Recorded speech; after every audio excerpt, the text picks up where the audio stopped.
তাহলে কিন্তু আল্লাহ আপনারা পিটাবে। বউ পিটানোর জিনিস নয়, বউ মায়ার জিনিস, মহাব্বতের জিনিস। কিন্তু আপনি মনে করেন ইতিরে নু পিটাইলে ফজর হবো না, আজীব ব্যাপার।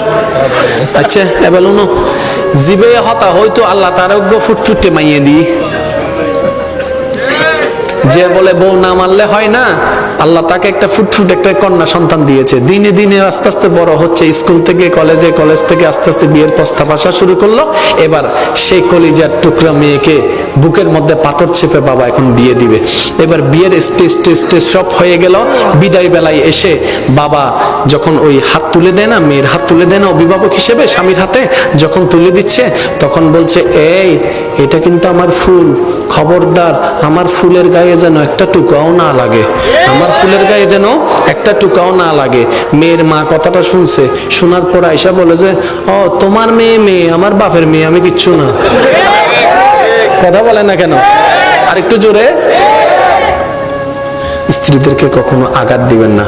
হ্যাঁ ওরা একটু অবুঝ, ওরা একটু উল্টা বুঝে হতে পারে, কিন্তু সম্পদ তো আপনার।